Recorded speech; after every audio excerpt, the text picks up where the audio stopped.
আজ বিশ্ববিখ্যাত চলচ্চিত্রকার সত্যজিৎ রায়ের চলে যাওয়ার দিন। 1992 সালের এই দিনে তার পৃথিবী ভ্রমণ শেষ হয়। চলচ্চিত্রের এই কিংবদন্তিকে নিয়ে প্রথম আলোয় বেশ কিছু লেখা ছাপা হয়েছে আগে, তারই একটি আবারও পড়ুন।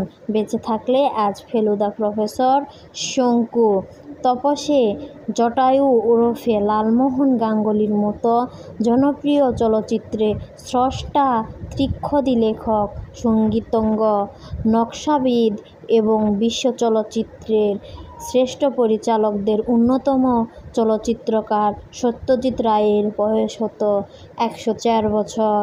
1921 সালের আজকের এই দিনে কলকাতা শহরের খ্যাতনামা এক বাঙালি পরিবারে জন্মগ্রহণ করেছিলেন তিনি।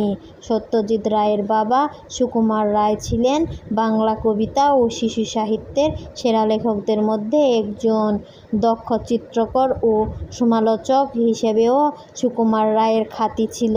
সত্যজিতের বয়স যখন 3 বছর তখন তার বাবা সুকুমার রায়ের মৃত্যু হয়। এরপর মা সুপ্রভা দেবী বহু কষ্টে তাকে লালন পালন করেন। সত্যজিৎ রায়ের দাদা উপেন্দ্র কিশোর রায়চৌধুরীও ছিলেন একজন নামকরা লেখক, চিত্রকর, দার্শনিক ও প্রদর্শক। 19 শতকের বাংলার ধর্মীয় ও সামাজিক আন্দোলনে ব্রাহ্ম সমাজের অন্যতম নেতা ছিলেন উপেন্দ্র কিশোর। পরিচিত ছিল কলকাতার প্রেসিডেন্ট কলেজ ও শান্তিনিকেতন রবীন্দ্রনাথ ঠাকুর প্রতিষ্ঠিত বিশ্বভারতী বিশ্ববিদ্যালয়ে পড়াশোনা করেন সত্যজিৎ। বিশ্বভারতীতে 5 বছর পড়াশোনা করার পর থাকলেও ওর আগে 1943 সালে শান্তিনিকেতন ছেড়ে তিনি কলকাতায় চলে আসেন। এখানে এসে একটি বিজ্ঞাপনী সংস্থায় মাত্র 80 টাকা বেতনে চাকরি নেন।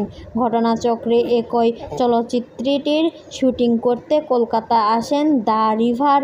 পুরোপুরিভাবে এক চলচ্চিত্র নির্মাণ হিসেবে নিজেকে গড়ে তোলার চিন্তাভাবনা শুরু করেন সত্যজিৎ। তবে দ্য বাইসাইকেল থিফ ছবিটি দেখার পরই বোধহয় তিনি চলচ্চিত্র নির্মাণে উদ্বুদ্ধ হয়েছিলেন। 1947 সালে সত্যজিৎ রায় চিদানন্দ দাশগুপ্ত সহ আরও কয়েকজনের সঙ্গে মিলে প্রতিষ্ঠান করেন কলকাতা ফিল্ম সোসাইটি।